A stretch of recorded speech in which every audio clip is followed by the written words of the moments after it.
បាទស្ដីសម្រាប់វីដេអូនេះបាទខ្ញុំចង់បង្ហាញពីបញ្ហាមួយចំនួនដែលកើតឡើងនៅលើសសរដែលបង្កជាសសរស្អុយ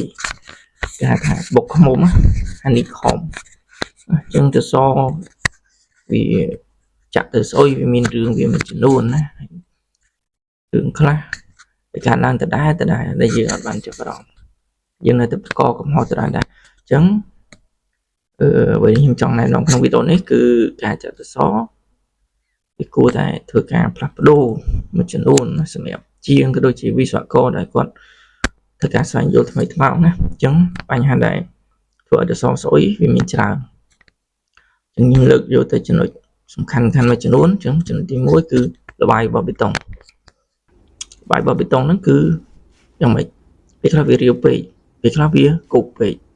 អញ្ចឹងទៅធ្វើឲ្យការចាក់ទៅវាអត់បានល្អណាវារាវពេកចាក់ទៅវិញចាក់ទៅវាទឹកស៊ីម៉ង់ហ្នឹងវាហូរទៅមុនអស់អាថ្មទៅធ្លាក់ហ្នឹងវាយូរអញ្ចឹងវាទៅជាអត់បានទៅជាលបាយអញ្ចឹងវាធ្វើឲ្យសោះអញ្ចឹងរបៀបស្អុយឬក៏ស្បុកហ្នឹងមានច្រើនទម្រង់ណាយ៉ាងនេះខ្ញុំលើកមិញចំណុចទី1ចំណុចទី2ការកល់នំដុំបេតុងគឺគេហៅស្អីតៅហ៊ូដុំតៅហ៊ូណាពេលភាសាអង់គ្លេសយើងហៅ concrete cover ហ្នឹងការកល់ទៅវាបានល្អយើងទៅពេលដែលយើងចងជាមួយដៃទៅវារត់ងាកចុះងាកឡើងងាកចុះងាកឡើងពេលអញ្ចឹងទៅ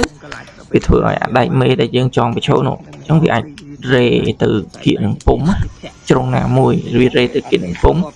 ដោយសារវាមានកំណល់គ្រប់គ្រាន់អញ្ចឹងចំណុចហ្នឹងពេលយើងចងបានត្រឹមត្រូវតែដល់ពេលយើងដាក់ពុំទៅចុះទៅឡើងវាអាចធ្វើឲ្យអាដុំបេតុងហ្នឹងក្លាច់ចឹងដុំបេតុងចូលមកក្នុងបាត់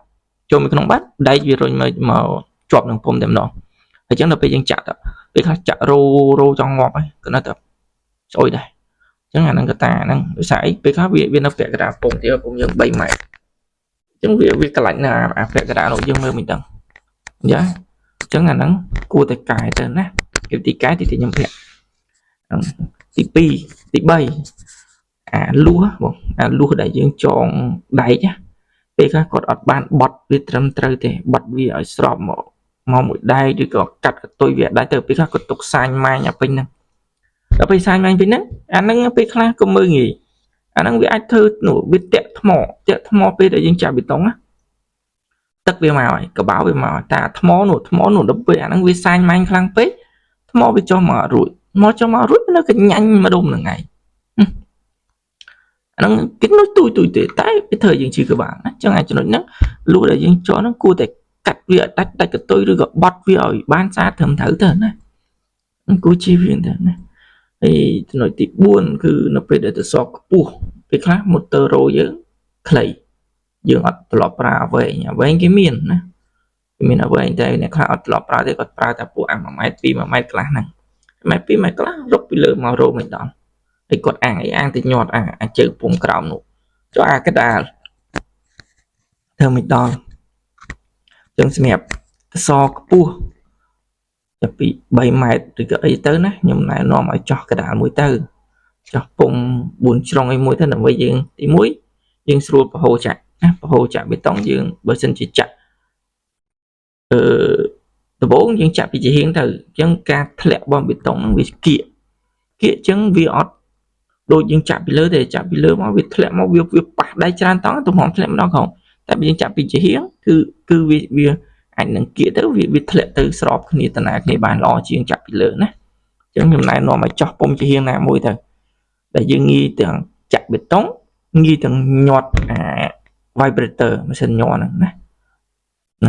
ហើយវិធីកែទី1ទៀតគឺបើសិនជាអាចបងយើងកុំហាត់ដុំបេតុងណាយើងចំណាយដែក6លីឬក៏8លីនេះយើងចងខ្ទាស់យ៉ាងណាទីទៀតខ្ញុំដាក់រូបឲ្យមើលដាក់មកខ្ទាស់យ៉ាងដូចថាលើពុំយើង2ទឹក4ជ្រុងអញ្ចឹងអាដែកនេះអាដែកដែលខ្ទាស់នេះយើងកុំដាក់ដល់2ទឹកបើដាក់ដល់2ទឹកវាអាចនឹងលៀនចេញក្រៅណាយើងដាក់ធំមកទឹក